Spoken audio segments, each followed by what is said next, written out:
변화라고 하는 것에 대해서 인지하고 그것을 타고 가는 게 공. 그리고 그렇지 못한 이러한 집단들은 결국 죽을 거예요. 그리고 그거는 종교뿐만이 아니고 기업도 마찬가지고 인간도 마찬가지예요. 변화를 거부하고 그냥 달콤한 거에 안주하고 있으면 다 골로 가는 거예요.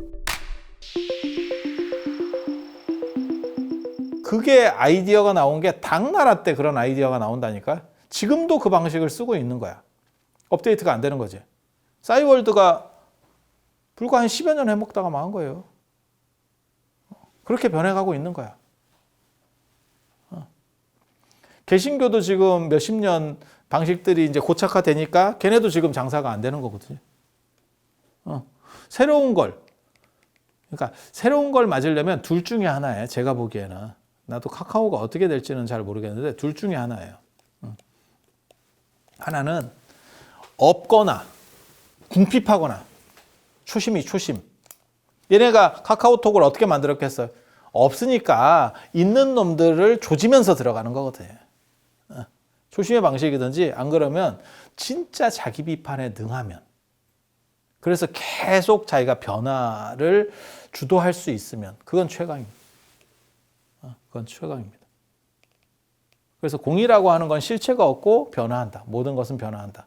그 변화 속에 있는 그것을 잘 타고 가는 게 불교예요. 원래 대승불교가 말하려고 했었던 건 사실 그겁니다. 반야사상은 그걸 얘기하려고 했는데 지금 한국불교는 사실 그 부분에 대응을 잘 못하는 거예요. 그래서 오히려 실체성 있는 이게 더 이해하기 쉬운 거 아닙니까? 오히려 이쪽한테도 물리는 상황이 된 거죠. 이게 훨씬 진화된 방식인데. 그러니까 국민은행, 신한은행 그렇게 정체성이 뚜렷한 것보다 카카오 하면 헷갈린다는 거죠. 오히려 저게 어렵기만 하고 저건 뭔 기업이냐? 나 은행에 다녀요. 그러면 그런가? 카카오에 다녀요. 그거 뭐 하는 기업이냐? 사람들이 그렇게 받아들인다는 거예요. 근데 사실은 알고 보면 이게 훨씬 더 큰 기업. 이게 훨씬 더 큰 기업. 그래서 시대가 지금 이런 걸 얘기하는 거예요. 그게 공의 시대예요.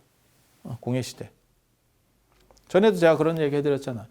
유튜브라고 하는 것도 실제로는 공이다. 유튜브, 페이스북이 엄청나게 큰 기업인데 실제로는 공이다. 그 안에서 저거들은 상품이 없다니까 아예.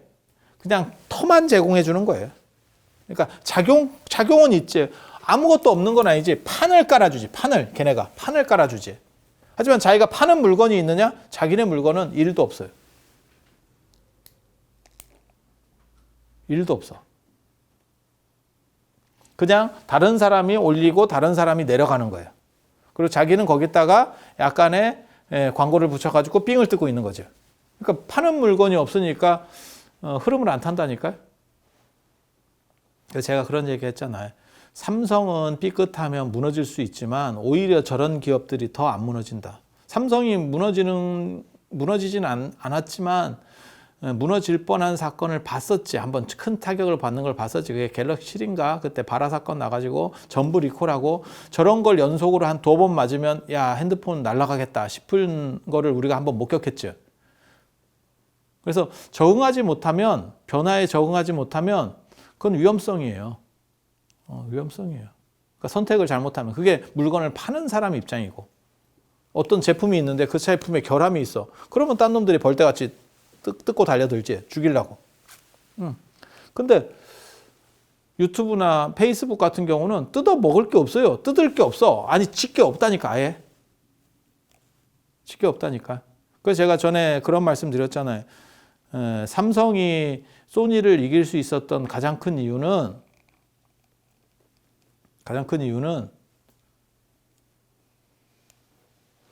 일본은 내수가 1억 이상 되기 때문에 내수 시장이 있어서 굳이 적극적으로 세계로 나올 필요가 없었고 우리는 4천만, 5천만 밖에 안 됐기 때문에 지금은 이제 5천만이 됐지만 전에는 5천만도 안 됐잖아요.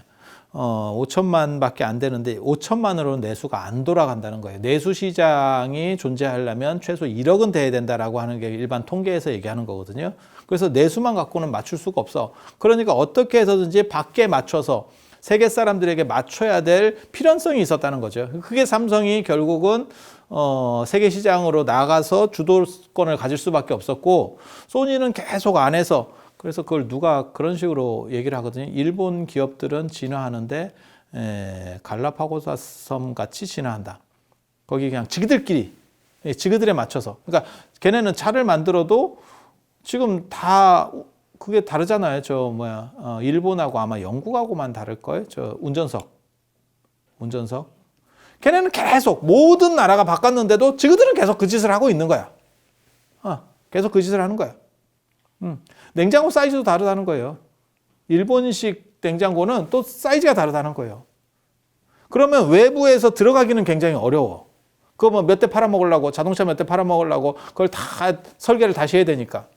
그런데 문제는 지그들 나오는 것도 어렵지.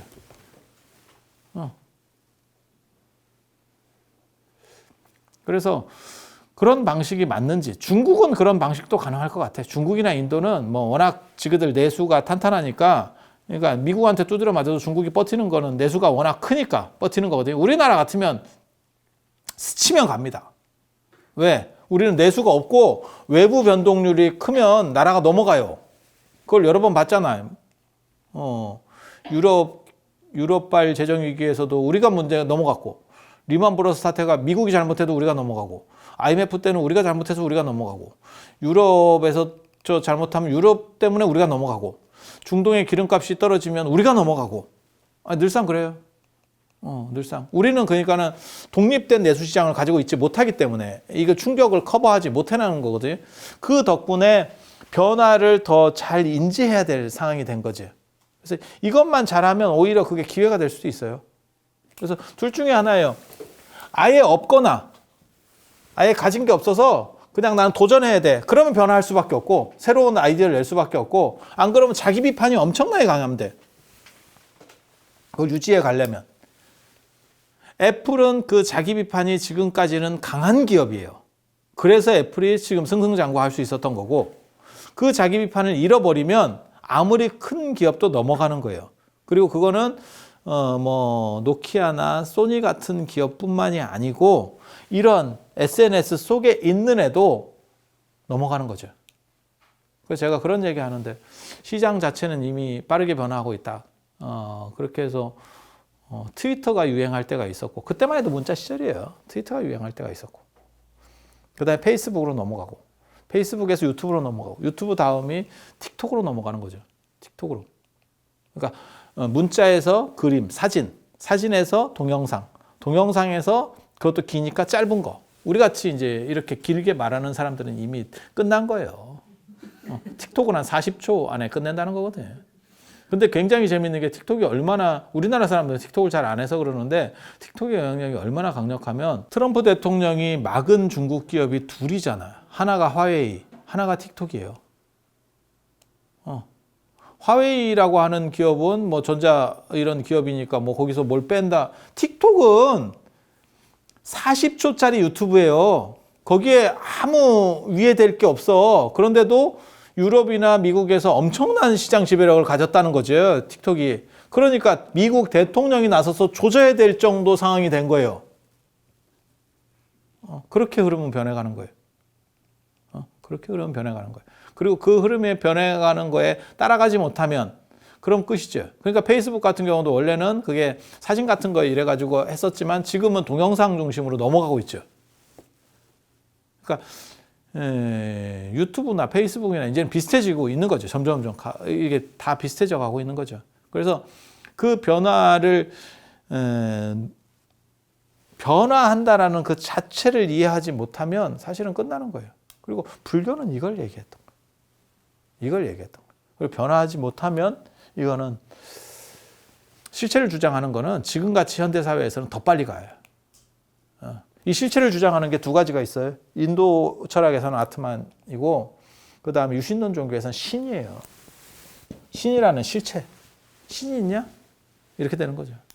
그게 이제 종교의 종말로 나갈 거예요. 그러니까 여기서 말하는 종교는 유신론적 종교입니다. 유신론적 종교는 끝나고, 그 다음에 수행과 행복에 대한 문화가 되는 거죠. 그리고 개신교의 히트 상품이 있어요. 개신교의 히트 상품. 그게 사랑이라는 단어거든요. 단어를 그전에 우리는 사랑이 애욕 같은 단어였기 때문에 여러분 부모님 세대만 하더라도 평생 사랑한다는 말 자체를 하지 않았던 시절. 그거는 좀 저급한 언어였었어요. 근데 그거를 세탁을 해내서 사랑이라는 단어를 썼고, 그래서 저도 불교 쪽에 그런 얘기를 하거든요. 선이라고 하지 말고 선보다 외연이 넓은 명상이라고 하면, 명상이라는 말을 대표 단어로 쓰면 이게 지금 시대가 이쪽으로 막 흘러가고 있거든요. 근데 또 스님들은 선하고 명상은 다르다고 얘기해요. 정확하게 말하면 명상 안에 선이 있지. 명상 흐름 안에 선이 있는 거지. 근데 저렇게 가면 결국 이게 죽습니다. 외연이 넓은 용어를 빨리 점유해서 사용해야 되는 게 타당한 거거든요. 그리고 제가 불교는 수행이다. 아니, 수행보다 차라리 행복이라 하자. 이 행복이라는 단어도 제가 보기에는 가장 핵심적 단어로 떠오를 겁니다. 그러니까 명상, 행복 이런 단어는요. 자아 성취가 높아질수록 굉장히 강력해요. 단어가.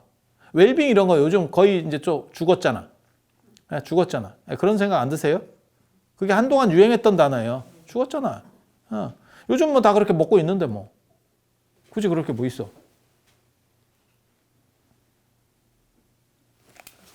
그래서 이런 단어들을 선점할 수 있느냐? 사실 이거 굉장히 중요한 거예요. 그리고 불교는 원래 명상주의고 신을 믿는 게 아니고 명상주의고 그 다음에 행복주의예요. 그리고 그렇게 하려고 출가를 해서 나선 분이 부처님인 거고, 그래서 부처님은 상징인물, 어떻게 보면 저렇게 돼서 문제를 해결할 수 있구나에 대한 인물이지 부처님이 신과 같은 존재는 아니죠. 그래서 이런 것들을 장악하는 것도 사실은 이 변화를 끌어당길 수 있느냐. 어떻게 보면 지금 시대야말로 코로나 전국으로 인해서 종교도 오프라인이 아니고 온라인으로 들어갈 수밖에 없는 강제적인 상황에 처해진 거예요.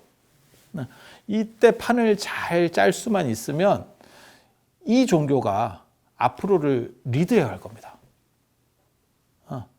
그런데 이제 얼빙하게 있으면 이제 그러니까 종교가 세상을 리드하는 그렇게는 생각 안 해요. 유튜브나 틱톡 안에 들어가 보면 재밌는 거 너무너무 많아. 그리고 그 안에서 종교 콘텐츠는 이만큼도 안 돼. 먼지예요. 유튜브 세계 전체에서 종교가 차지하는 건 먼지입니다.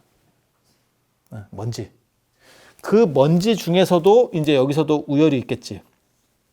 여기서 먼지 중에 먼지가 되면 끝나는 거예요. 그래서 저는 이게 굉장히 유리하다는 생각을 하거든요. 불교가 개신교나 이런 데보다 굉장히 유리하다고 생각해요. 왜냐하면 지금 시대는 컨텐츠 싸움이거든요. 누가 아이디어가 있느냐. 그 다음에 뭔가를 가지고 있느냐. 근데 개신교는 만들어진 지가 얼마 안 돼서 컨텐츠가 별로 없어요. 불교는 문화유산이라고 하는 게 수천 년 동안 있기 때문에 그 안에서 문양도 있을 수 있고, 그 다음에 어떠한 행동들, 그러니까는 무형유산이라고 하는 것도 있을 수 있고, 그 다음에 문화재라고 하는 유형적인 것도 있고, 그 다음에 디자인적인 것도 있고, 그 다음에 포토존도 얼마나 많은데, 산사나 이런 데 가보면. 그런 걸 다 개발해서 콘텐츠로 넣을 수 있는데, 박스형 건물로 된 도시 안에 있는 개신교 입장에서는요, 그걸 할 수 있는 게 거의 없습니다. 그래서 지금 또 다른 변화에 엄청나게 큰 주어진 변화가 오고 있는 거예요. 거기서 공사상에 대한, 공에 대한 개념을 이해하고 비판적으로 판단을 해서 떨치고 일어나면 판도가 뒤집어질 거고. 물론 그렇다고 해서 이 판도를 먹는 건 아니고, 요 먼지 안에서의,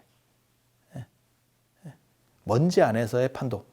그리고 그 대신에 만약에 명상이나 이런 수행 문화나 행복 문화를 가질 수 있으면 이 판도는 훨씬 커집니다. 앞으로 우리 시대에 이쪽은 비약적으로 커질 겁니다. 그러니까 뭐 신을 믿고 뭐 어떤 절대자를 믿고 이런 실체성은 전부 다 줄어들 거예요.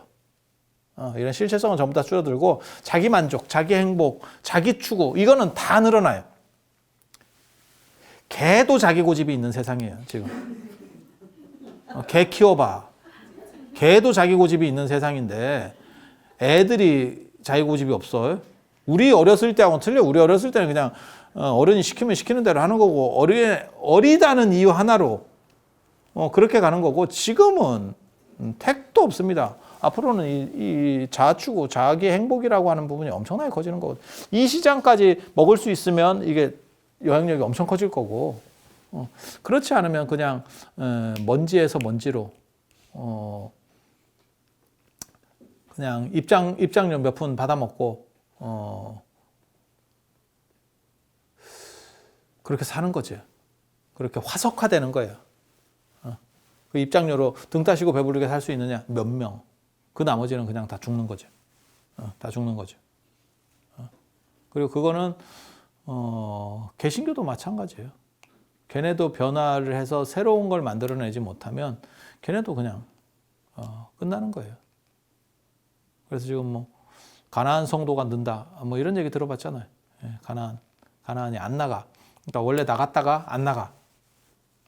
안 나가는 개신교인들 당연하죠. 왜냐하면 만족할 만한 게 없으니까. 독재 시대 때, 개발 독재 시대 때 이런 때는 그런 것만 갖고도 만족할 수 있었는데 지금은 누가 그런 걸 가지고 만족을 하겠어요. 절도 마찬가지죠. 방생 같은 거 인원이 줄는 게 예전에는 그렇게라도 해서 한 차에 뭐 관광버스 해서 40명씩 해서 그렇게 구경 다니는 것도 재밌었지. 왜? 다닐 데도 없었고 어디에 해소될 만한 게 전혀 없었기 때문에. 근데 지금은 다 차가 있고 그렇게 다니는데 누가 40명씩 거기에 들어가가지고 막 그 미친 듯이 다니고 있겠어. 허리 아프게. 예. 그냥 3, 3, 5 다니는 것만 갖고도 지금 스케줄을 관리를 해야 될 상황들이 모든 전 국민이 지금 연예인이 돼서 스케줄 관리를 해야 되는 상황인데. 예. 아니 그렇잖아. 뭐 이거 해야 되고 저거 해야 되고 뭐 다 있는데 누가 그걸 모여서 떼거리로 해가지고 막 무슨 오리 소풍 가듯이 그렇게 가는 걸 원하겠어요. 그러니까 시절이 바뀐 거죠. 그래서 그런 아이디어 가지고는 이제 한계에 봉착하는 거고 또 다른 변화를 추구하지 못하면 불교가 이 도토리 팔아먹는 싸이월드처럼 되는 거예요. 그리고 난 이거 도토리도 굉장히 내가 생각이 많다고. 하필 이름도 도토리라고 지어가지고 제가 살면서 본 바로는 저 월정사에 그 전나무숲에 그 다람쥐 진짜 많은데 걔네들이 겨울잠도 안 자요. 그리고 사람 발소리 나면 나오거든요. 뭐 얻어먹으려고. 그러니까 숨는 게 아니고 나온다고. 근데 걔네가 원래 도토리 같은 거 이렇게 단단한 거를 막 이렇게 주워 먹어야 되는데 안 먹고 사람들이 던져주는 과자나 이런 부드러운 거 맛있는 거 먹다가 결국 골로 가요. 이유가 뭐냐면 모든 설치류는 치아가 이렇게 자라는데 나중에는 이게 갈리질 않지. 부드러운 걸 먹으니까. 그래서 나중에 주둥이가 안 다물어져. 이빨이 이렇게 돼가지고 빼도 박도 못하고 죽는다고 이게. 그래서 국립공원관리공단에서 언제나 얘기하는 게 다람쥐에게 음식을 주지 마세요. 뭐 이렇게 얘기를 하는데 그리고 지금 도토리도 지천이야. 걔네도 도토리 안 먹어. 가보면 산에 가보면 길에 은행도 마찬가지잖아요. 저희 어렸을 때만 해도 은행 떨어질 시즌 되면 서로 주워 갔다고. 지금은 아예 그 주워 가는 사람도 없어요. 물론 공공시설에 있는 걸 주워 가면 그거 잘못하면 범죄예요. 근데 지금 냄새나고 그 아파트에서 그 은행 씻으면 옆집에서까지 올 걸. 그럼 뭐 어떻게 할 거야? 근데 예전에는 산에서도 도토리를 사람들이 이렇게 다 주워갔어요. 지금은 아무도 안 주워가. 등산객이고 뭐고 아무도 안 주워가. 그러니까 도토리가 지천이야. 그렇지만 다람쥐도 이제는 과자를 먹어가지고 도토리 안 먹어. 누가 도토리 먹냐? 이렇게 시절이 그렇게 됐지. 그러니까 도토리 팔아먹다가 죽은 거야. 다람쥐도 안 먹는 도토리를 팔아먹고 있었으니까. 그래서 그게 달콤하다고 먹다가 계속 그 상황에서 결국은 주둥이 안 다쳐서 죽는 거예요. 그래서 사찰의 입장료도 그렇고 변화를 거부하고 그냥 달콤한 거에 안주하고 있으면 다 골로 가는 거예요. 그리고 제가 예언을 하는데 통신시장은 일론 머스크가 저 스페이스X 사업 끝내면 우리나라 통신시장 끝날 겁니다. 끝날 겁니다. 지금같이 대응을 해서는.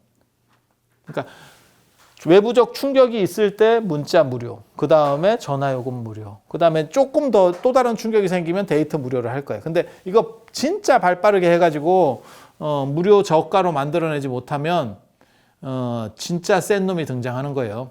그리고 그 놈이 등장했을 때는 카카오하고는 비교도 안 돼요. 카카오는 찌리한 놈이 이렇게 커오기 때문에 걔를 어떻게 대응이라도 했지. 일론 머스크가 오면 마치 몽고군이 동유럽 쳐들어가는 거하고 똑같아요. 그냥 싹 쓸릴 거예요. 그냥 한 방에 싹 쓸릴 거야. 저것들 반항 요만큼도 못하고 끝난다. 요만큼도 못하고 끝난다. 진짜. 왜? 그게 편하고 빠르고 싸.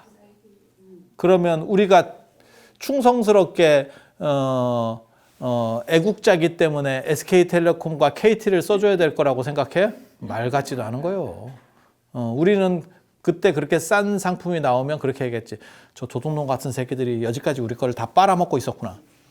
딱 그러면서 변절할 거야. 변절할 거야. 그래서 아마 여러분 아마 10년 안에 이거 날아갈 겁니다.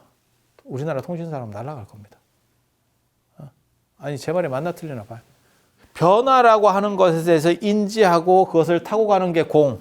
그리고 그렇지 못한 이러한 집단들은 결국 죽을 거예요. 그리고 그거는 종교뿐만이 아니고 기업도 마찬가지고 인간도 마찬가지예요. 여러분도 여러분이 어렸을 때 생각했었던 그런 사고방식, 그런 틀에 갇혀서 있으면 결국 왕따로 죽어요. 왕따로 죽어요. 손자나 애들이 놀아준다고 생각하지 마세요. 쓸모 있을 때만 옵니다. 쓸모 있을 때만. 그렇지 않으면 변화해서 내가 선택될 수 있게. 오늘 여기까지 하고 다음에 또 다른 이야기로 찾아뵙도록 하겠습니다. 자, 들어주셔서 감사합니다.